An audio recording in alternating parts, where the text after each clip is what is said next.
This morning's session is, and I'm not sure who gave it that name, it might have been me many months back, but it's obviously too long of a name. But in this session, you would hopefully learn how to establish a successful project and portfolio management practice within your organization. And we wanted you to learn it firsthand from our customers and one of our partners, instead of us, Microsoft, just telling you that this is where you need to be heading. My name is Yuval Stern. I'm on the product group here at Microsoft, and I spent a good chunk of my career leading PPM implementations myself. And we have here today our excellent speakers. So we have Bill Ehlers from AGL, Australia. He will speak Australian with you today. We have Keith Rigoni from Stryker. Both are leading their PPM implementations for their respective orgs. And we have Rob Hirschman today, one of our partners, PPM partners, leading partners worldwide. So excellent speakers, you'll soon know. Just before we start rolling, I just want to point you to 3 more sessions we have tomorrow on PPM, in which you'll see things like reporting, how to customize the system, and so forth. And I also encourage you, if you haven't done so thus far, to swing by our booth at the expo hall. So that's the office productivity, and there's a project stand right there.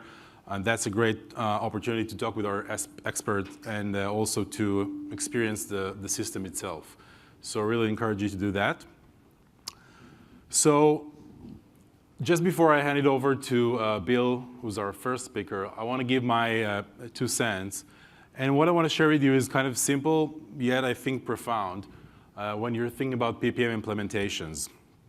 So someone has made a study, actually Forrester made a study that's just to be full transparent, was commissioned by Microsoft.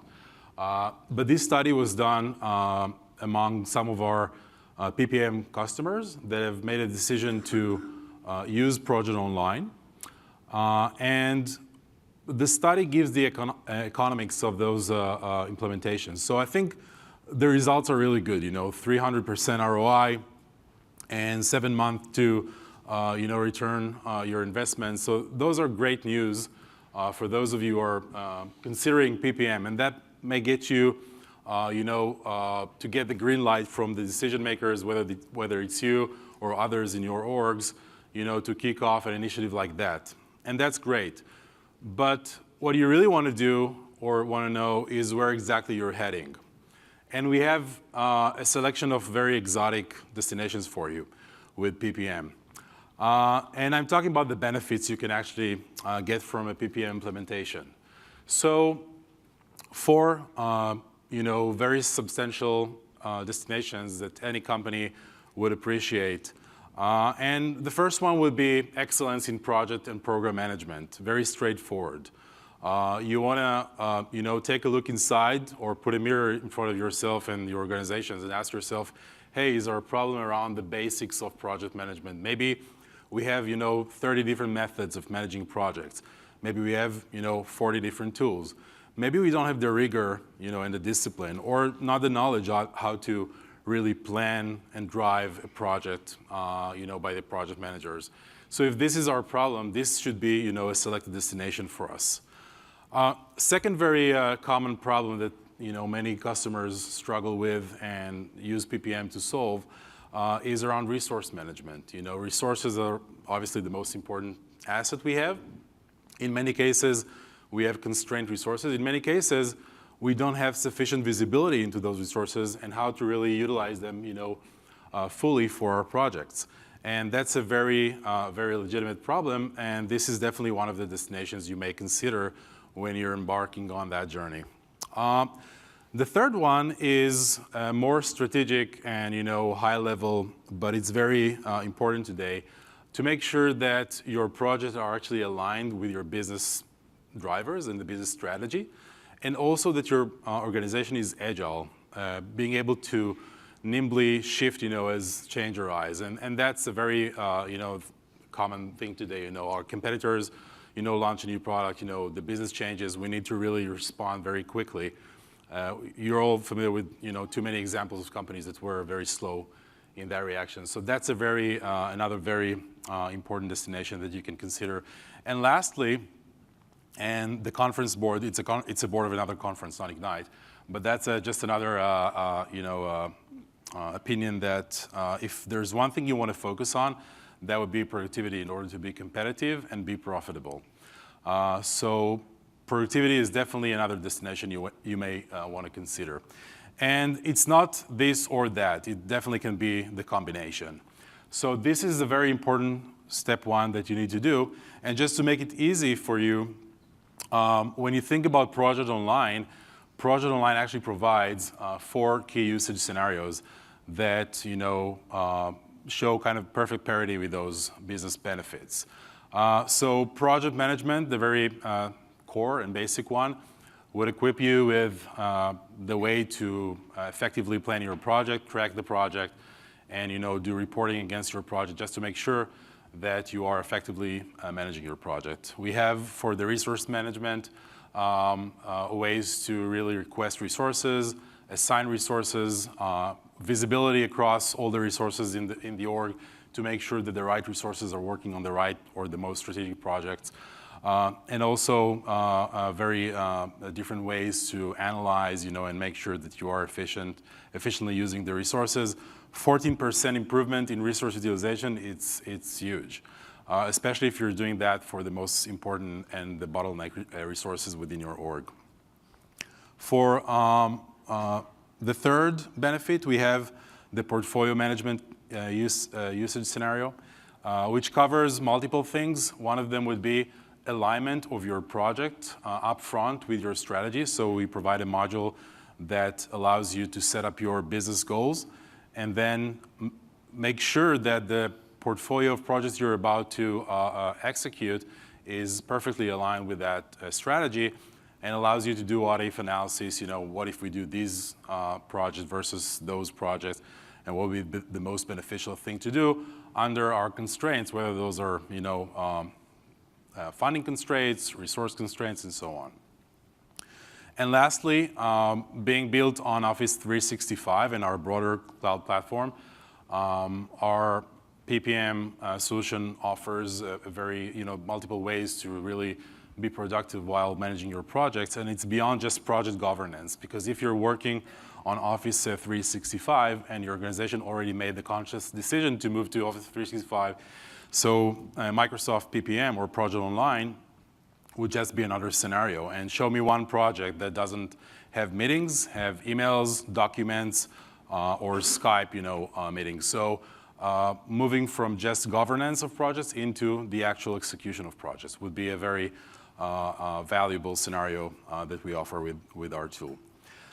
So with that, just make sure you're setting up your GPS, toward the right direction, and then you'd gain those 300%, ROI, or maybe better. And I would like to hand it over to Bill to share his experience and story of AGL. So the stage is yours. Beautiful, thanks. Are we wired for sound? Cool. I hope you guys don't mind, but I really don't like standing up on stages. It just doesn't work for me. I'm an itinerant wanderer, so I thought I'll just amble up and down in front of the stage and have a chat with you guys more than anything else. Really interesting. One of the points Yuval made, he was talking about strategy. And this morning I was actually chatting to a guy before the session, and one of the chats we were having was around what's the actual point of what we're doing? As project managers, as a project professional, what's the point of what we're doing? And it's so amazing, so many people get caught up in on time, on schedule delivery, on cost delivery. And quite often we miss the most important part, and that's delivering strategic value to our businesses. And we need a mechanism that we can do that we can report the strategic value we're delivering. And Project Online gives you that. You can build a portfolio and you can get it to analyse it for you, and you can get it to tell you what the strategic value of that portfolio is per project. And then you can report that, which is really cool. Look at this, I'm too far away. Ah, there we go. To give you a bit of background from where I'm from, I work for a company called AGL, Australian Gaslight.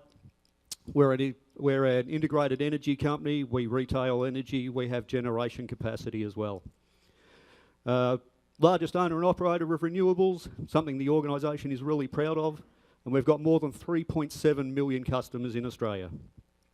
Project Online, we were one of the early adopters. We were the actual, I believe, watch me get proven wrong here, I believe we were the first organisation of any size in Australia to go live with Project Online, and did that in August 2014. Implementation in 3 months, by the way, just for the people that are interested. 3 months from approval, selecting a partner, into production. Started out, we estimated we'd have 250 users and we'd have 1 instance. We now have 3 and we have over 800 users. To quote Field of Dreams, build it and they will come. You show people what this thing can do, they'll jump on board. Yeah, we started out, our first instance just looked after corporate projects with an IT component. We rolled it out, worked for us, worked really well. We have an energy services company who actually deliver energy efficiency products to customers. They saw it and jumped all over it. They wanted their own instance. That was the second one. And then the third one was our generators who wanted some way to track carbon reduction projects. 3 instances, probably in the space of about a year. The one thing that we've got, and everyone can do it, it's pretty cool. We're integrated with Power BI. I mean, it does it seamlessly, but don't underestimate how good it is. You know, the ability to not just produce status reports, anyone can produce a status report, but to produce visualisations and to produce them in near real time and then be able to show it to people. And the bounds of what you can do is your imagination. And people probably lose sight of that. You know, I need a stock standard portfolio report. You know, I need a status report, and they're good. But it's the ability to do far more than that people probably tend to lose sight of. You know, the ability, with Power BI, the ability to respond to ad hoc queries. Don't underestimate it. You know, I had an executive come to us at one point, and all he wanted, really simple request, give me a list of every project this year that has budget and where it's at. Before we were a Project Online customer, that would have taken me about 3 days. With Power BI, it took me about 3 minutes. You'd get no kudos from your executive for it because he's got quite reasonably an expectation that that's easy to do. But in the past, it wasn't. On the project portfolio, just to give you a little bit of scope, we probably have, in the part I look after, probably 20 to 30 active projects at any point in time. We'll probably deliver 100 across a year. Could be anywhere from 500K to sort of $5–10 million projects. And we manage projects. We have a thing called an initiative concept, really just an idea, a way to trap that, all the way through benefits tracking. We have no accountability for benefits realisation. That lies back with the business units, but we have to give them a mechanism to track the benefits they stated they would claim. No, we've got it wrong again. There we go. If you're going to go down this path, you've got to understand why. You know, a road with no destination is always long. If you don't know where you're going, guarantee it's going to be a really long, really hard journey. By the way, folks, just so you understand, I'm more than happy to take questions at any point. All right, if you want to ask me a question, there's microphones around the room. Jump up, fire away. Rather than just listen to me talk to you for 20, 30 minutes, if you've got questions, please ask them. More than happy to answer them. But you've got to understand what the problem is that you're trying to solve. If you don't know that, you're really going to struggle with an implementation. Because there's so many different things you could want to do. You know, do you want to optimise your operations? Do you want to be able to actually pay your organisation an efficiency dividend from your PMO? And if you're going to pay an efficiency dividend, you better understand what it is. And you better understand how you're going to deliver it. Are we going to do more with the same? Or are we going to do the same with less? But you've got to understand it. Because you've got to be able to sell your management on it. This is what we're doing. This is why we're doing it. These are the things we hope to get out of it. Do you want to go from transactional to transformational? Do you want to just... And what I mean by that is simply, do you want to rejig the way you do projects? Do you want to use the tool to drive some change in your organisation? Because you can do that. You've got to understand what you're doing, you've got to understand why you're doing it, and you've got to understand the pain set that's going to come with it because you're going to change the way people do things, but you can do that. It's a perfectly valid thing to want to do. Do you want to... Sorry, can I just ask you to jump up to the microphones because they are actually recording this, so it just makes it a little bit hard if we don't. Congratulations, by the way, on being the first question asked.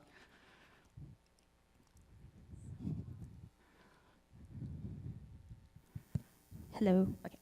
So you're talking about knowing your problem that you're trying to solve. What if it sort of changes and you sort of mature along the way?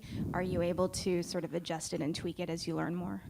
You should. Hopefully you will change along the way. Now, one of the things, it's probably on the next slide, but let's cut to the chase anyway. One of the things you've got to build with this is a roadmap. You know, Microsoft themselves have a product roadmap. You as an organisation have to have a roadmap for your project office. What are we going to do and how are we going to go about doing it? What changes are we going to make? How are we going to make life better? And how are we going to roll this out? To take you through how we did it, we just did a very vanilla outline or very implementation. We had some very simple workflows for our projects. That was the initial rollout. What we've done after that is automate a lot more of those processes. So the things that we used to do manually, we've now automated, but we've done it in stages as it's made sense and as we've got funding to do it. But things should evolve. That's almost the point of going down this path, is your ability to respond to that, because things will change. You know, we went from being a pure waterfall-based project group to a hybrid group. We've got a lot of agile projects there. Well, guess what? We need to cater to that. We had to change the way we did things because the way the organisation wanted to do things changed. You've got to be onto that. And you want to change your delivery culture. I'm sure organisations have struggled this. We did. Project managers used to have the ability to determine the status of their own project and tell you what it was. And there might be some science in it, there might be some art in it, they might examine the entrails, they might pray to their God, I don't know how they did it. But you never had any consistency. All you had was, if you had 30 active projects, you had 30 opinions on where 30 projects were at. And one of the things we did when we rolled it out was we took the ability for them to determine the status of their project off them. And that started a whole series of discussions with project managers around, my project's green, and the response being, but the computer says red. And when you go down this path, you've got a single source of truth. Every project is assessed in the same way. You have a level of consistency you didn't have before. It doesn't matter if they want to examine the entrails or not. You're telling them what their status is. 99 times out of 100, it's go back and do the things that as a project manager you should already have done. But make sure that you do them. If you don't know where you're going, any road will get you there. What did we want to get out of it? The single source of truth. Don't ever underestimate that. When you can put your hand on your heart and go, whatever you want to know about projects is in one place. It's important.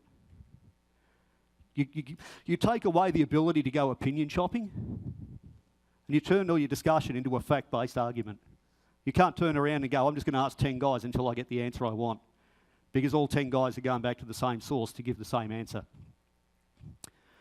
Visibility of project costs across all portfolios. One thing we didn't have, because we had a whole series of projects and a whole series of portfolios, managed through a whole series of individual project team sites. So we really didn't have a lot of clue as to the cost across all projects and all portfolios.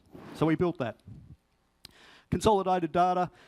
This is so, if you've got that single source of truth, this becomes so easy. You know, you've got your reporting across that single source of truth, and then you can use BI and other tools to actually help you roll it out. And generate new reports, generate ad hoc reports, generate separate visualizations, do anything you like. Again, that mechanism for tracking benefits realisation. I always look at this as the holy grail of project management. I don't know anyone that does this particularly well. I think every organisation struggles with it. But at least there's a mechanism to track it. At least we've got an understanding of what the benefits people are trying to claim are and when they think they're going to get them. Insights into resource allocation. This is something we struggle with. I'm sure a lot of organisations do. Have we got the right people working on the right projects? Have we got enough of the right people? And even in some of the conversations I've had this week and some of the presentations people have done, you start looking at this as the path of, if I have this portfolio of projects and I do an analysis and I'm 5 BA short, well, maybe I can use Delve to go and find 5 BAs in the organisation.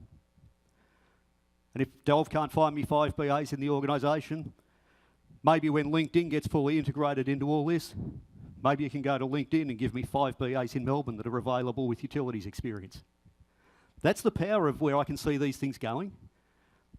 Not just to identify resources that you know of, but resources that you don't know about that can potentially help you drive your project forward. Real-time project status and health indicators. Really, really nice for us. Where is the portfolio at, both at a project level and at a rolled up level? What projects are going well, what projects aren't? Where do we actually need to focus our attention? Because as a PMO, we're across the whole lot, not just an individual project. Which projects demand our attention? Which projects need us to do something with them? And we simplified that portfolio reporting. I used to do this. It used to take me 2 days to put together a consolidated portfolio report. Now it's 2 hours, if that.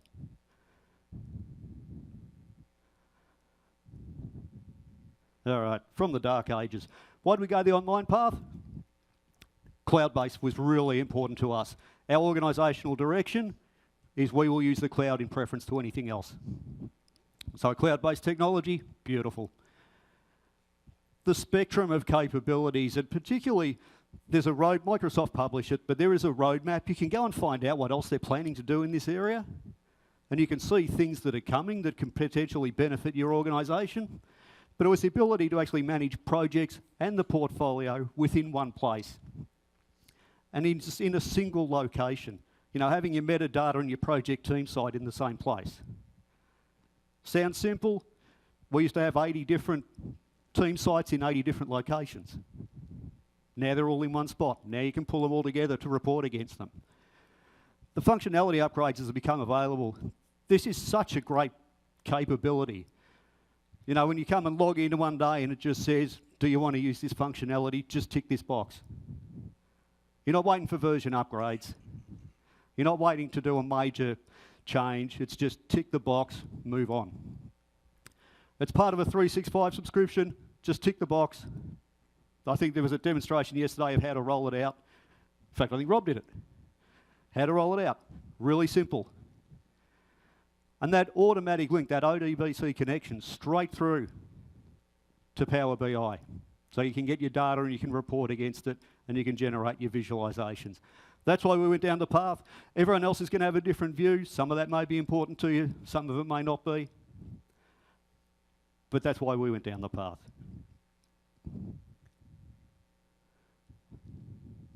All right. PPM in 3 months. This is what we did. And to give you some context around it, we spent less than 100,000 Australian dollars to roll it out. 70,000 US dollars at the moment, I believe, somewhere around there. So in April 2014, we did a POC. That consisted of me just getting a tenant set up. I did some very, very simple basic configuration in it. And then one day the CIO just happened to want to pass my desk, look over and see it on the screen and go, what's that? This was a Wednesday afternoon. It's Project Online. Cool, by Monday morning I want a business case. So it went from a proof of concept, what does this do, to a real product in 3 months, in a couple of days. We got approval to roll it out. We selected our partner. If you take nothing else from this address, please, if you were going to go down this path, find a partner. Don't try and do it yourself. Find yourself a partner. Because the power of the partner is not only in the capabilities that they bring and the stand. You know, most of them will have a standard product offering in this area. It's the questions they ask. It's them constantly asking you why. You know, you can give them your list of requirements and they'll work through it. And why do you want that? What value does that add? It's a really important thing that they do. They actually, in effect, they spend a lot of time saving you from yourself. Because you'll want to implement something. The last thing you want to do in this is entrench bad practice. And that's what your partner can help you avoid. It might look like good practice to you. The reality is it's probably bad practice and they can point you down that track and they go, you know what, we've rolled this out for other guys and it didn't work. Or it didn't play. They can save you from yourself. There you go. So August 2014, we did the first rollout. And then early in November 2014 was the second, early 2015 was the third. It doesn't take long to stand these things up and roll them out, all right? The better you understand what you want, the better information you can give to your partner, the better and the quicker they can deploy it. but you don't need years to set this stuff up. And you don't need massive budgets to set this up. Having said that, the one budget part of your budget that you'll probably get wrong, because everyone I know that's done it gets this wrong, you will get the number of licenses you need wrong. All right? We started with 250. 50 project manager licenses, 50, what are they? Essentials now, aren't they? Team members? Project Light, what do they call them now? Yeah, for team members, Project Yeah. Light, yeah. 50 project manager licenses, 200 Project Light.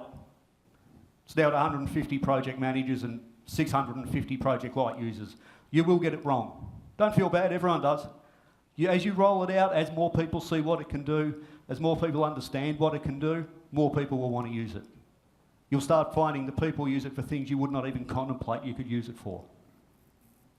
Because they think their way through it and they look at it and they go, I could use that to do this. So think your way through it. The other thing to take away, the change management to do this is significant. You know, if you haven't had a tool like this before, the change management is huge. You're asking people to change the way they've always done things. A lot of people will jump all over it. We had one guy that worked for us, he was a contractor, he was all over it. Hold on, you guys are going to take a product, a new technology, and you're going to teach me how to use it, and then I can sell that back into the marketplace for my next contract. Cool, I'm all over it. Other guys, not so keen. The change management is huge. If you're taking project managers that are actually used to that art view of the world and telling them that it's now a science, you're going to struggle. You've got to take them on the journey. Really helps if you've got a strong executive sponsor when you can turn around and say, now I'm not asking you, I'm telling you. You will now do it this way. This is how we do things now. Don't try and boil the ocean, all right? Start simple, build your roadmap, think your way through it. Think about what to do next and what makes sense. You know, do your base rollout, what's the next step? Do that, what's the next step? Do that, what's the next step? What adds value to our organisation? What's the best use of our money? How do we make sure we can deliver more strategic value through doing this better? We've got to understand that, because you've got to have a reason for doing it. You've got to understand it.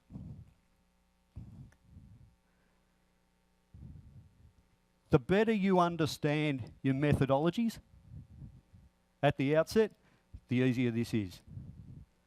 If you can take existing processes to your partner and say, implement this, your life is so much easier. And if you've got a really good partner, they'll help you standardise some things. If you've got a couple of process things, a couple of methodology or workflows that look the same, they're maybe 5% different, they'll work with you to make it the same. Sorry, we've got a question. Yes, I do have a question. You mentioned on the last slide that you have 3 instances. Yep. Can you elaborate on the purpose of having 3 as compared to 1? Yep. So we talked about it earlier, but it's for 3 very different things. One's for the internal IT, projects with an IT component. One is for our energy services group who sell energy solutions into the market. The third one is for our generators who want to keep track of carbon reduction initiatives. So they're all slightly different. If you looked at the 3 instances, the corporate one and the energy services one are similar. Energy services obviously have the sales component that the IT projects don't. The carbon reduction one is radically different. Do you have people that need to participate in multiple instances, or are your users pretty much accessing one instance and one instance only? From a user perspective, most of them access one instance. Okay. You'll get guys like me who sit across all 3 of them. But yeah, for the most part, at a user level, at a business user level, they generally use one instance. Okay, thank you. No problem. Where do we get to? Standardise? Yep. You can do Agile in this. If you've got an organisation that's going down the Agile path, you can do it. But you need to think your way through it. We're a Jira shop for our Agile delivery. But there's more to delivery of a project that has an Agile component than just the Agile component. There's more to it than just the sprints. The sprints are how you deliver the product. But there's all the change management activities, there's all the overriding project management activities. We trap all of them in Project Online. And the sprints we just tend to have as a start date, end date. And all we're asking off the PMs, what's the percentage complete and what's happening with your backlog? If you say you're going to do 20 things, did you do 20? Or did you say you're going to do 20, you've done 10 and the backlog's increased? Because don't forget with Agile, the one thing you're going to flex is your scope. So you've got to understand if you're delivering the scope that you said you would. So while it's not sold as Agile, there are plenty of Agile support, you can do it if you want to. And please, as we said, build that roadmap. Don't automate everything at once. Automate what makes sense and then build on it. So our initial workflows took you through the basic project phases. What we've done since then, we have 2 large suppliers that we use. All of the work management with those 2 suppliers is now automated.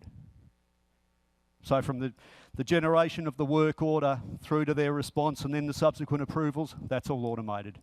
We're going back now to actually automate the approvals of projects. As they go through governance forums, we're automating that approval as well. You don't have to do everything at once. In fact, you're probably better off if you don't.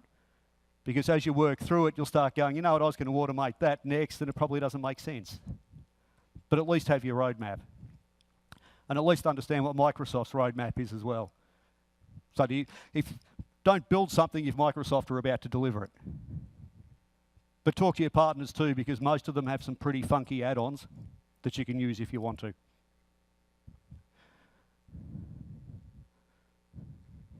And tips for young players, always important. We've touched on this one, use a partner. Please use a partner. I'm not here representing partners, I'm not here representing Microsoft, but please use a partner. It's just going to make your life so much easier. Yes, you can do it yourself, but man, you better be good at this if you think you're going to do it yourself.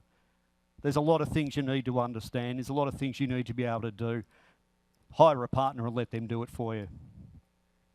Having said that, the reverse of that, please make sure you've got some internal skills. You don't want to go to your partner every time you need to add a new custom field and put it on a display page. All right? It's a waste of your money, and to be blunt, it's probably a waste of your partner's time as well. It's not the smartest thing to do. Make sure you've got the skills that you can do that yourself. It's SharePoint.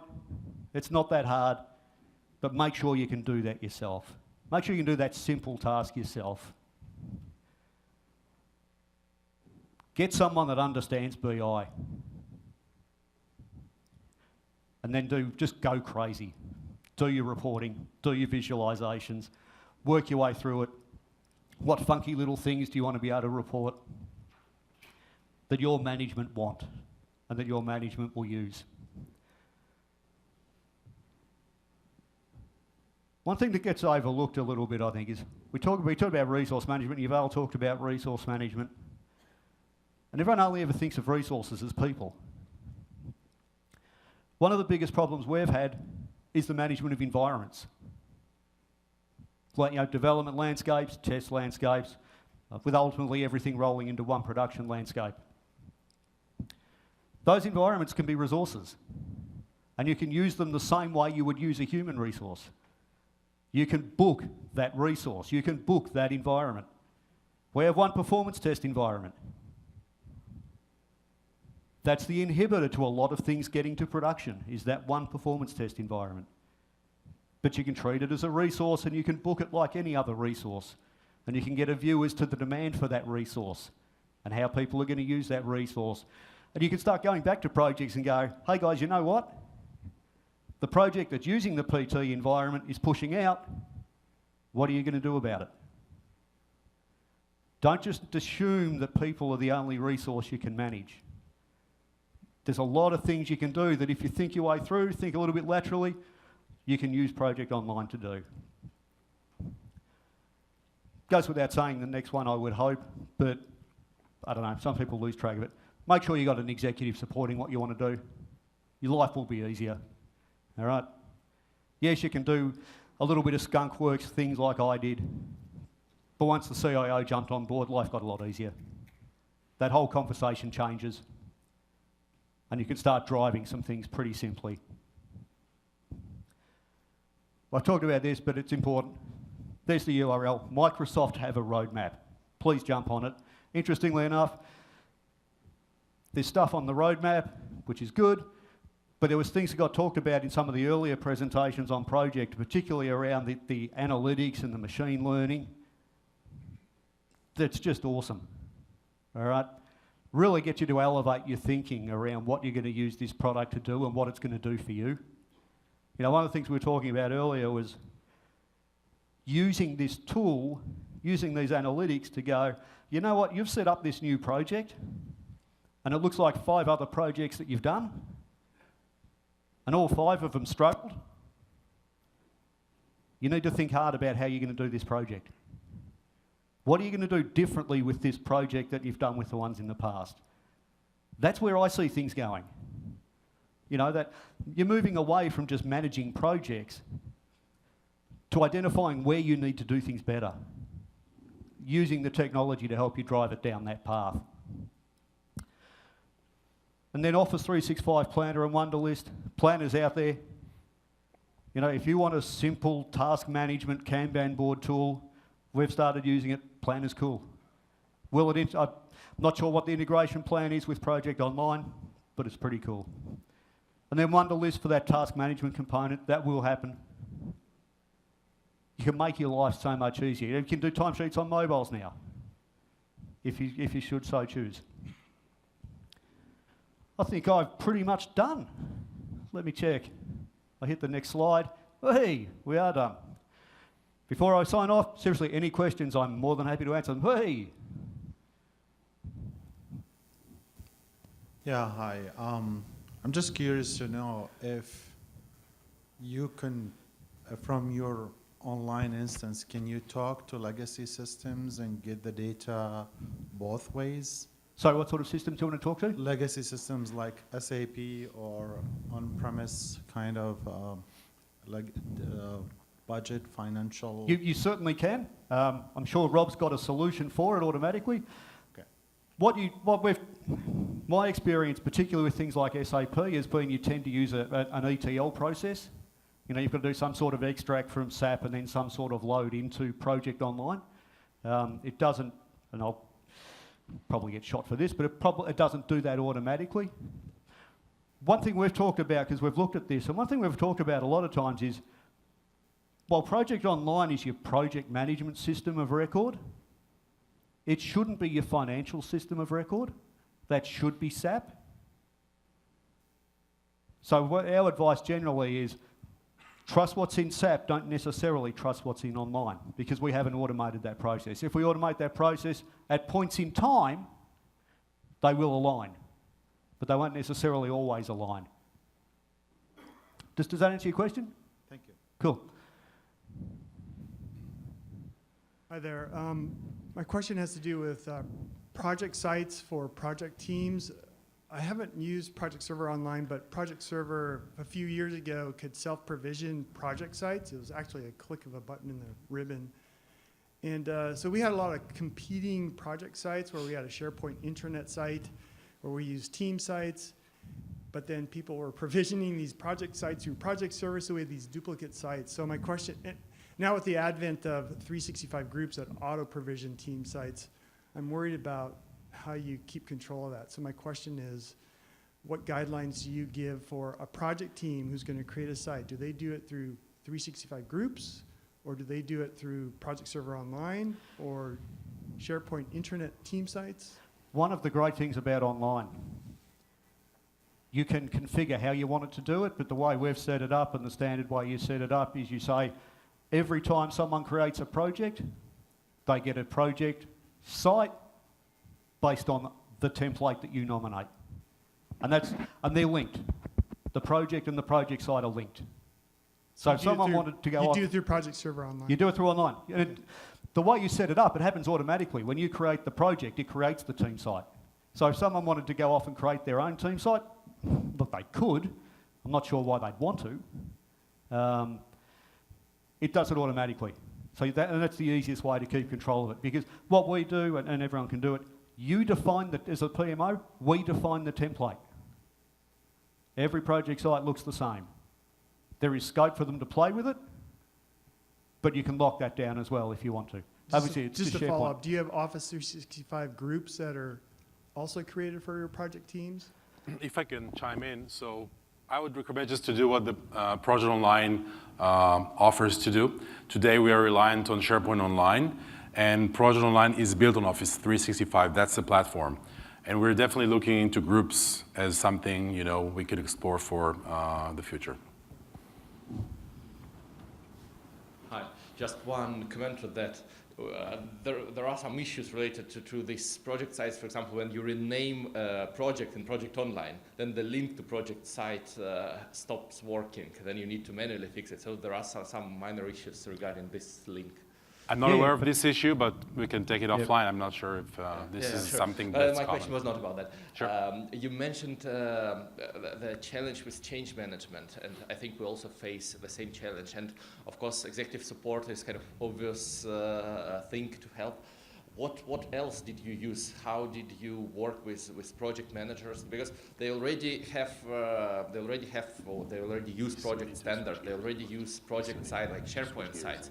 So it's not too much in the Project Online for them. It's mostly for portfolio, the value that we create. So how did you manage to ensure that all of them use Project Online? It was pretty simple, actually. One of the things we looked at when we rolled this out, the initial view we had was what we would do is create new projects in Project Online and let old projects die in the system in which they originated. And within about a week decided that was lunacy. Because the one thing we didn't get is the consolidated reporting.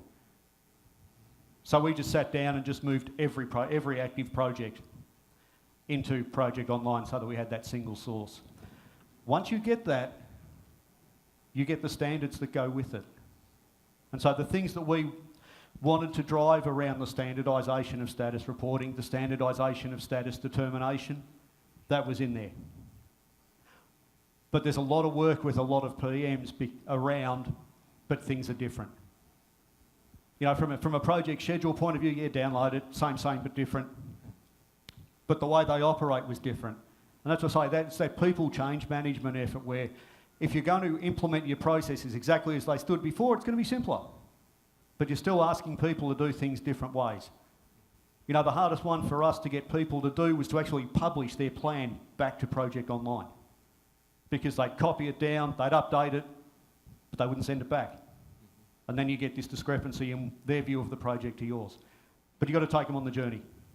And in fact, I'm sure Keith, who's up next, will tell, because I know he's been spending a lot of time on it, will take you through that journey far better than I can. And that's a great segue because we want to start the Stryker story, so thanks for that. Thank you, Bill.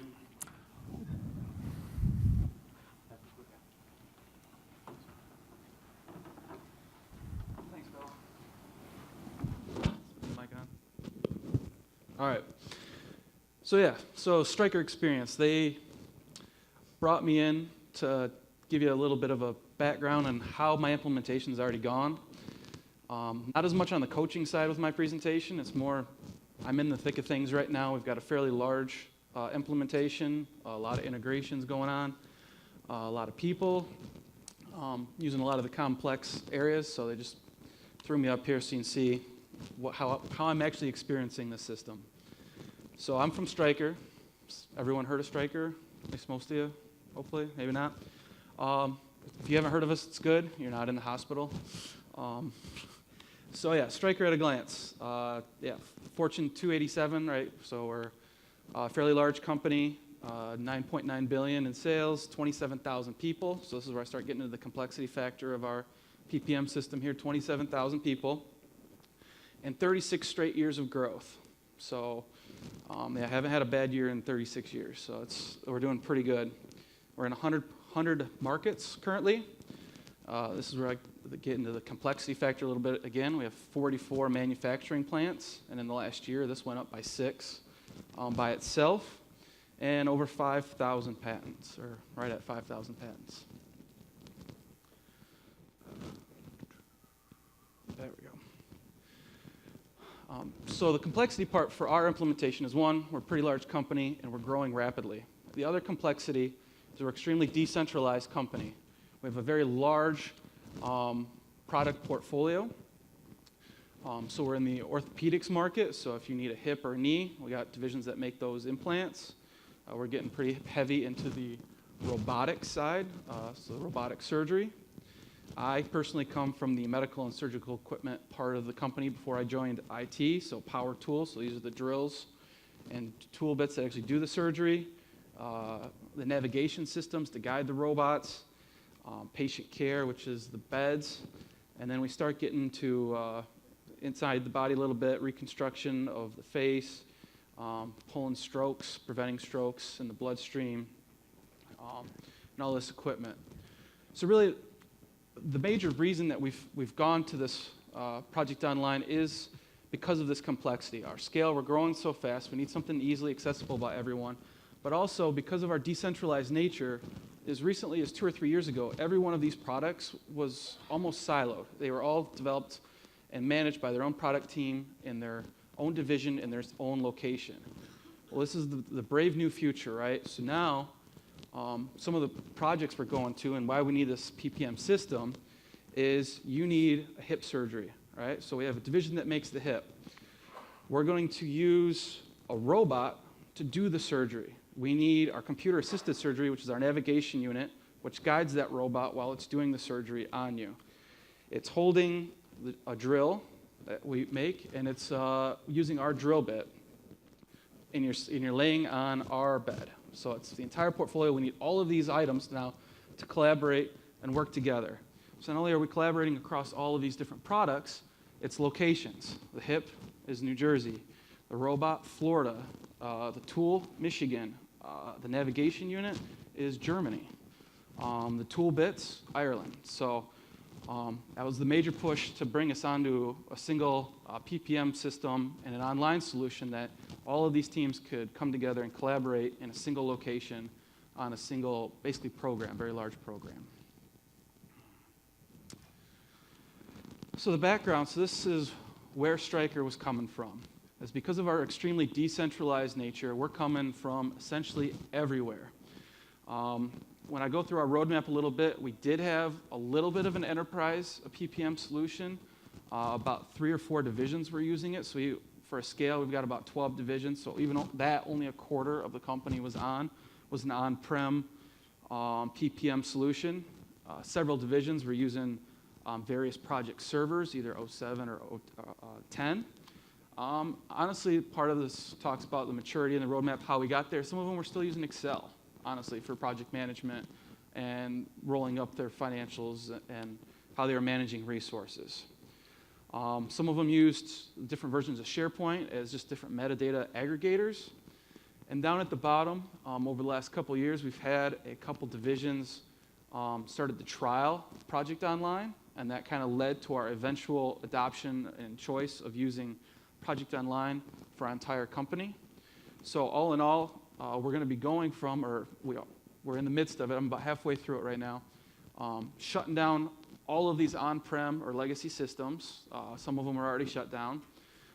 Even on the Project Online, we kind of did that in a decentralized manner to start. One division, while we were on an enterprise system, which was Planisware, a single division went rogue and kind of got Project Online. So that's how decentralized we were. Ended up being the right choice, so the rest of us started adopting. So right now, we've got at least 5 instances of Project Online that I'm actively shutting down right now.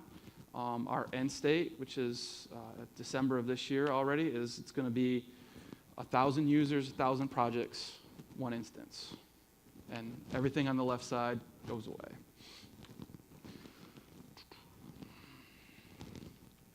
So what were the major objectives when Stryker kind of entered into trying to get an enterprise PPM tool? Well, the first one is we wanted an enterprise PPM tool. Seeing all those different on-prem or legacy systems was no way to manage business. Even though we're going to keep our decentralized nature as a company, we needed the collaboration across the divisions to perform these higher complexity projects. Next major objective, and this we kind of backed into, is that we needed a global project management methodology. So we're going to an enterprise PPM system. We're all in a single instance. We don't have an enterprise PMO. So that's a major complexity and struggle that I've dealt with for a long time. Is we've actually got a consortium of willing participants right now as each division's PMO came together and said, this is lunacy, we need a common system. Let's get a system. So we started to deploy the system, didn't have any framework, so we had to go back and develop the business processes to support the tool, kind of around and around. So our technology is outpacing our processes right now. So that's always a struggle with what we're going with. Next part is just the growth in project management maturity. So I came from one division, now I'm seeing it from the enterprise, is the PPM tool here, Project Online, can do all of these different areas. Portfolio, demand, business intelligence, collaboration, schedule, time reporting. Is some of our divisions, I would say out of a base 5, like they're a 5 out of 5 on managing their schedules and milestones and don't do any project financials. Other ones, 100% project financials. Why would you put a resource in your project plan? So I'd say every division is using, across all the divisions, we're using all these tools, but our maturity by division and as a whole combined is all over the place. So the goal now that we're getting a common enterprise, is that we can start bringing the entire organization up to at least the same level and start utilizing all these different areas with our maturity growth. And the biggest one, it's been hit on, it's a pretty big thing here at the conference, is it's all about business intelligence. So we couldn't do any business intelligence. We're coming from 10 different legacy systems that some of them are 10, or some of them aren't even a system, they're just Excel sheets, right? So as part of this implementation, a side part is we're doing Project Online, going all in on the data lake. I'm set up a data lake, and we're taking weekly snapshots of our history. We're going all in on Power BI. I'm getting 1,000 Power BI licenses, building all the reports. And then because we're also doing the data lake, is right now Stryker is also all in on a single ERP system, single PLM system, project intake, and using that data lake to leverage it. So Power BI will be our one-stop shop for reporting. The lake will aggregate or pull together all this data. I'm the first one going into the lake, and then we've got the PPM system to actually help us collaborate and manage our projects and optimize those portfolios. So how did we get to PPM? Well, there was a lot of things went into this. This was multiple years on how we ended up with Microsoft Project Online. One of the biggest ones, the white papers. So we used the CEB. I know Forrester's been talked about a little bit. So if you go in there, it's got all the different categories of PPM tools and how you scored it. This played quite a bit of a role with us as we had kind of a bad taste for our previous system based on usability. So that was actually going into this, that was pretty much our number one objective, was to improve usability. And so using those white papers helped us really lock in on a couple of tools to go after and helped us point us towards the Microsoft PPM road. We did demos. We chose four different platforms, and the HKM did a full demo in front of our entire steering committee, which is the head of the PMO, R&D PMO, for every division in our company. A big player in it really was secondary tool usage. Is even though we had all these different systems, pretty much everyone has Project Desktop. It might have been 07 or 03 or 10 or whatever, but everyone already knows how to do the actual schedule management in projects. So if you're doing a full PPM solution, there's much less of a curve. I mean, we might have to learn how to do enterprise resourcing and portfolio optimization, but to actually teach the users how to do a schedule in the tool, they already pretty much know how to do that. So the adaptability there was pretty big. We kind of backed into this a little bit too with the trial divisions, both local and enterprise. So this is where I said the one kind of rogue division just said, you know, our on-prem solution's dumb. We're out in California, you know, we're in technology. Let's try this. So they did a single instance, maybe only 40 PMs. Loved it. So when we started to take the look of going to the next iteration of our on-prem PPM tool, we're like, maybe we should look around a little bit. This is where I kind of came into the discussion quite a bit, is to do trial division for the enterprise. So we put together this CER. We decided to go to this full enterprise system, but it was going to take a year to start just because of our own processes, right? It's take a year to start. My division, that wasn't good enough. We needed to go faster.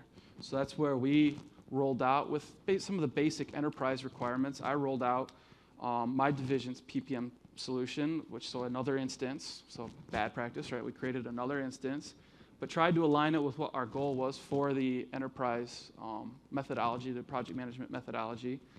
And I rolled that out last year, and we had about, right now, about 400 projects, 400 users. But to also speak to Bill's earlier point, is our scope was 100 people, because that's what we had in the legacy system.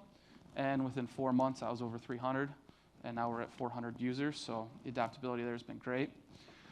At the same time, when I was doing the trial division, my division is Stryker went all in on Office 365, so that kind of made it a lot easier, as everything's in the cloud, everything's together, and actually from my part of it to actually implement PPM was much simpler. I just said grant a license, provision an environment, and boom, we were there.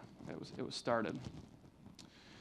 And another key decision was all our past experience with our other legacy systems or not having a legacy system. It really was, for us, usability was the number one driving factor. And now that we're getting a centralized tool, now it's going to be all about growth and maturity across all those different areas. And oh yeah, you can also stop me too during the middle of it and ask questions, or I think I only got a couple left. So our life cycle, so I've kind of spoken to my journey a little bit, but this really truly was our journey. And the journey really is two parts. It's the process, our business processes, and the technology. And the first thing that jumps out to me, even when I was putting this together, is we developed the processes after we started doing the technology. And that's been a major pain point. Basically, this entire journey is that the technology's there, and it's ready, and it can do all of these things. I mean, it's perfectly aligned to the PMBOK, essentially. I mean, at the core of Project Online, it is the PMBOK. And everything that I have struggles with the tool, but everything I struggle with is because our processes aren't aligned or not standardized. And that's an our issue. That's our growth as an organization around business practices. And luckily, the tool allows us a decent amount of flexibility that it will accommodate some of the dumb stuff that we're doing, right? That's where having the partners is a big thing, is they hopefully push back and tell you no, and we're trying to do some of these things that don't make sense. But at the end of the day, we ultimately had to do quite a few of these things just because we can't change our processes fast enough, or we can't grow them fast enough. So hopefully the technology will lead us down that route. But I've talked to quite a few of these different areas, but the actual, timeline was 2011 and previous, we had a bunch of different legacy systems. 2012 was when we got our first on-prem cross-divisional tool, but even that was only 3 or 4 divisions. 2013, we started getting our first use of enterprise reporting on projects. For us, that was SQL 2008, hosted on a SharePoint, pointed at our on-prem system. And even the projects that weren't in the tool, they would manage their projects locally however they did, and they just had to put in their metadata in the system so we could get our enterprise reporting. As soon as we did that, we started to get these enterprise reporting, realized everyone's doing everything different. We need some common practices. So that's where a steering committee was formed of all the different heads of PMO to say, what can we standardize to, what can we agree to try and make an enterprise system bearable, essentially. 2014, that's when we started getting into vendor selection, chose Project as our tool, but we also publicized our own internal standards of these are the things this is how we're going to do portfolio management and resource management. And even that, very high level, not detailed. Just this is the rough framework we can agree to try and live in the same environment. So 2015 is when I implemented my division, the 400 users. That's when we finally got our funding approval for our entire enterprise system. And as soon as we started giving the detailed requirements to build the system, we already determined that our first set of PPM standards weren't good enough, not detailed enough, or even not standard enough. So that led to a bunch of business process improvements and standardization to help support this tool. So this year, it's all about implementation. We've been on this long journey. We're finally getting our enterprise tool. So our single production instance is live right now. First division launched over a month ago. Second one, actually, this has been a crazy week for me. I'm launching it this week. So WebEx in between all these different areas. And we've already got the 2 other instances with 2 other divisions already on this tool as well. So, but by Christmas of this year, we've actually got most everything designed. It's all tested. And really between now and next year is just launching a division like every 2 weeks. Go in and train them. This is what you're going to do in the system. All right, you're live. Put your portfolio in there. So that gets us through 2016. On the process side, since we've got this Office 365 integration, we're all in on PPM. This is where we decided going all in on business intelligence. So this is where we determined we're going to use the data lake. A different area of Stryker was going all in on the data lake, so we said, hey, we're going to use it, pumping all our data into it, and then going all in on the Power BI as the tool. And already, we're not even fully launched yet. 2017, I've already got a funded CER for next year to do the next version. It's all about that maturity growth. So really, the last 2 or 3 years is just getting a tool and getting standardized enough so we can get a common tool. Now we have the tool, we're all of a sudden like, oh my gosh, what are we going to do with it? And so 2.0 is budgeted, and we're looking at a bunch of different things. Is 1, to grow in maturity to use the tools that are already native to the application. 2, to hopefully utilize some of the roadmap features that are coming out in Project in the next year or so. It looks like some of the portfolio stuff's getting a lot more advanced. So hopefully we can utilize that. And then a third key part, and actually we're meeting with Microsoft off-site in 2 weeks, is adjacencies. Now we have this great tool. What can it talk with? What can we integrate with? Since we're getting a single PLM system and a single ERP system, and we have the lake, how can we start tying all this together? So we've gone all in. We got this great tool from the time we decide we're going to do a project, to do this new product, to the day we launch it on the market. How do we manage the ideas up front? How do we tie it in with the financial system? And how do we deal with the quality and the improvements once it's already out in the field, and manage that? So those are all areas that we've already budgeted for. We're meeting with them in the next week or two as soon as we're done deploying the last division, we're going to start rolling right into improving what we already have. I think I only got 2 more. It's really so my methodology was really about getting all the businesses to tie in. So you can see it's kind of a very decentralized, a lot of moving parts. So this is everyone that I've had to deal with, are all my stakeholders, to be able to launch this tool. And they really are, it's top to bottom, detail, really low, but really strategic. They're looking at 3 years. They're the ones that came together to say, we should have an enterprise tool. You know, back when it wasn't a cool thing to have a single enterprise tool at Stryker. So that's where our steering committee came together. We've got a network where just everyone who kind of works in a PMO across the company is engaged, and I'm giving monthly updates and getting feedback from them. We have divisional Connect sites, which are, I don't know if everyone knows what a Connect site, but it's built on SharePoint. It's kind of like a LinkedIn type interface. So we do some talks back and forth on what's coming in the tool. Having the standards and trying to live to those standards while we're building the tool, but also we'll revise the standards when we realize the standards weren't up to snuff in different areas. Probably the keyest part, the most input we get on this project is from our workstream committee, which is really the most, say, dominant project manager in each division's PMO, because they're the ones that are giving us the requirements to build the tool.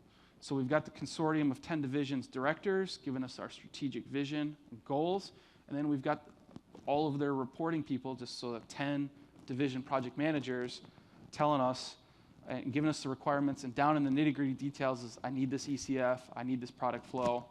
And us working together, too, is we're coming into a lot of things where we're fighting on and trying to standardize, and then we're pushing them back up to the steering committee and pushing it back into the standards. All right. So this is actually my last slide, so we're getting close on time already. So we've pretty much hit on everything. So this is just stuff that I've seen it is super easy to use. I mean, I think it's the easiest product since everyone was already using Microsoft Project Desktop. switching over, at least on that standpoint, it's very easy to use. The user adoption, like we said, is right now I'm experiencing a 4-to-1 factor, right? Is whatever the division says we're gonna have this many users within a year, I'll have 4 times that many. The integration of Office 365 has been seamless. There's nothing for me to do from launching this platform. It's just integrated. And then we're working on the integration with adjacencies. And the ease of access, that was a big thing, all our on-prem systems, different passwords, you have to VPN in. This is all in the cloud. Single password, single access, it's great. Don't expect, so this is more cloud stuff, and some of my stuff's pretty basic because I've been in IT for 4 months now. So I actually launched the first division. I was in the PMO on the business side, and then we decided to get IT involved. And then who knows the system? Oh, you do. So you're in IT, and you're going to launch the ERP system or the PPM system. So this stuff I see is you can't change everything in the back end like you can on server, but really it's smart. It's keeping us from hurting ourselves, really, as even we've tried to do some dumb stuff, and we don't have access to it, and it makes sense why we don't have access to it. The full depth capabilities, so this isn't really a knock on PPM tools, and I get why Microsoft does this, is it's designed, how I understand it, is they design something for how 80% of the user base is going to use it, but we're all different. You can see where we're all over in the maturity roadmap too, so there's certain areas where the resource management's great, having a common resource pool, utilizing it, getting the reporting on the resourcing is great, but we'd like a little more control on approvals, say, of them. And, so it doesn't do that quite great yet. The resource engagements came out, it works. I wish it was a little better, but it still does it, and it's there. Out-of-the-box reporting, there's nothing really native to the system. There's a couple resource reports, but you pretty much, that's why we kind of went with Power BI, is to build all your reporting to point to this system. In our approach, you need to have some good, strong project management processes. This would make all of this a lot easier if we had stronger practices, more centralized practices. Sticking away from the customization, we've stayed away. It's all configured out of the box right now. The farthest we've gone is we're using custom templates in our project sites, but it really is just configuration out of the box is what we're doing. Simpler is better, and the growth in stages, the other ones have hit it, is we've already kind of gone too big in a single time, but we kind of had to because we had some enterprise reporting, and we needed a one-day switch and say, all right, we're in enterprise reporting on this new system. Ideally, it would have been implement a very simple system for everybody and then start growing into it and doing those 90 or 100-day implementations. So we didn't follow that practice. It was a little painful because of it. But, So that's it for me. I know. Any questions on Stryker? Yep. So we're on premises still, and we have a lot of demand in our healthcare organization to deploy Project Server broadly, but everybody wants their own implementation, and they don't want to share the information, even though I suggested an enterprise implementation. So how does the online tool support individual decentralized views while also providing that enterprise view? All right. It's a long question, but summarize it as, it's mainly around permissions in the centralized versus decentralized and everyone wanting that. So really on our standpoint, we've gone fully centralized on the resource pool. It's one Stryker resource pool because we're getting so collaborative across divisions. Is I don't want you to see my data or my project, but I want to use your resource, right? So that's completely standardized, one resource pool. In the tool, the RBS, the resource breakdown structure, isn't how I was used to it. It was, it's mainly a permission breakdown structure based on the organization. So on that front, we've really gone into project permissions as you can see the projects based on your part of the organization. So one division can see all their projects, and another division can see all their projects, but also to be able to open those projects, you need to be a member of that team, right? So to be inside the actual file is everyone can see the resources, everyone in your division knows the project exists, and your team can get in the nitty-gritty details and access the site and access the schedule and all that stuff. Yep. Next question, or am I getting cut off? Or, Yeah, maybe we can switch all right, to- we're switching. We'll have more questions at the end. Maybe. Yeah, we'll take more questions just in a minute. So Rob Hirschman with Fragility, implementation partner. We've done upwards of 200 of these deployments, been working with Stryker for the past 2.5 years. Part of the skunk work was our fault. Sorry about that, Keith, but here we are today on stage talking about it. Just from a lessons learned perspective, I know we're kind of short on time. When you're thinking about going down the road of implementing PPM, I think you want to follow the guidance that Bill provided. What's the business problem you're trying to solve? Think about it, and we tend to break PPM up into work streams or application capabilities. Is the business problem project intake? Is it demand management? Is it portfolio management? These are really the 9 core areas of PPM you can start to break out and determine what's the business problem, how do you want to address it, and how do you prioritize that to build a really good roadmap for PPM. So you can start breaking PPM down into components and start thinking about what's important to the business and build your roadmap forward. Understanding, and I think you heard it from both these guys, that it's really all about managing change. The technology part here is frankly the easy part. And with any implementation of any technology, there's really the people side, the process side, and the technology. So what we find is, on the people side, it's all about driving the change, getting people to adopt new behaviors, changing the way they're doing business, because Stryker and APL, they're all doing things in a different way because PPM is important, and they're driving new procedures and processes. The process side has to be aligned with the people as well. So how are you going to implement that change across your enterprise? Whether you're starting in one group, you're looking at multiple groups, they have different processes. How do you get to a point where you've got kind of that 80% commonality in PPM, and then you allow each group to be unique or customize their part of the tool? So the process side is all about implementing it, and then the technology, which is all about Project Online, is about automation. Now, how do I automate that? And these 3 pieces, in successful PPM organizations, they really all come together. You can't think about one without thinking about the other ones. So, our recommendation is really, thinking about it, especially if you're going multi-business unit, think about the 80% solution that's going to meet the majority of the business needs, because scheduling is scheduling, resource management is resource management, reporting is reporting, but then go to each business and take what's unique to them and give them their own flavor within the same application. If you start spinning up multiple instances, it's a lot harder to manage, and it's very hard to get an enterprise view of everything going on. There's very little commonality between those things. So I would say the recommendation, if you walk away with anything, think enterprise, think a single instance if possible. But if the businesses really are that different, that's a good reason to go to multiple instances. If you never need to have touch points, then that's a good reason to do it.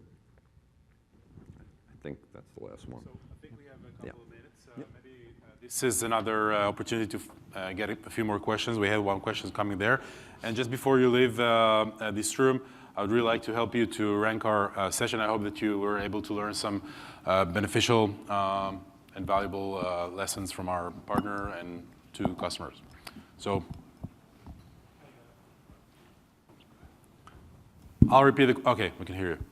So I was just curious, you guys mentioned several tools for several different divisions or groups of people. What strategies did you use to train and onboard or increase adoption of these tools? And what about strategies for development as Microsoft continues to integrate and add Planner, as you mentioned, to project? I could see that being a possibility. Yes, so far, one, we've already changed our training and implementation from what we've learned from our smaller divisions. So our first one is, we just did a single, for project manager, it was a 1.5-day training provided by our partner on everything. It's how to use project, how to use the tool, and a decent amount of how to use how it integrates with our practices. One thing we found out is we thought we were pretty mature, having everyone coming from Microsoft Project. It's everyone knows how to use Microsoft Project. Really getting into it, we found out that, everyone's been using it for 10 years, poorly. And so we've kind of changed it going forward in that before we actually did our actual implementation, quite a few of our divisions are doing just straight up Microsoft Project Desktop training. Get the foundation, get the fundamentals right. Then we start to educate them on how this integrates with our practices. We're doing a lot of marketing up front of how the system integrates with our tool and the expectations from that. And then finally, we still have a full 1.5-day training of this is how the system operates, this is how it works with our tools, and actually as part of the class there's enough time that they can actually migrate and upload their actual current, at least one of their projects, into the current system right in the class. Ongoing, we've built some, so we've got a learning system, so we've built some online modules, so taking this day and a half class and condensing it down to like a 1 hour, just guided PowerPoint with audio. But you kind of found a hole in all this is don't quite have a solid plan together for what's coming down the pipeline. That's hopefully like why we're meeting with them going forward and starting this 2.0 is to see what's coming and how are we going to support training and growth going forward. Just one thing to bear in mind is a lot of people lose sight of this is training's good. You know, people learn how to use it, that's good. But you've got to have that post-implementation support as well. People have to know where to go when they have problems, because they will. And so, yes, you can train them. I think what's the stats that they retain about 30% of what you teach them. You've got to be able to support them once they've gone live. They've got to know whether it's as simple as ring me, whether it's simple as email this address, they've still got to know who to go to. Don't lose sight of that, because until you actually put them in the hot seat and make them use it, you probably don't know most of what they're going to struggle with. So you've got to have a plan and you've got to have people dedicated to support people once they go live. Otherwise, standard change management, they will struggle. I want to respect your time because our time is up. So you're welcome to approach us with questions or swing by our booth. We'd be more than happy. I want to thank again Bill, Keith, and Rob. And thank you for spending the time with us. And have a great rest of the day. Beautiful. Thanks, guys.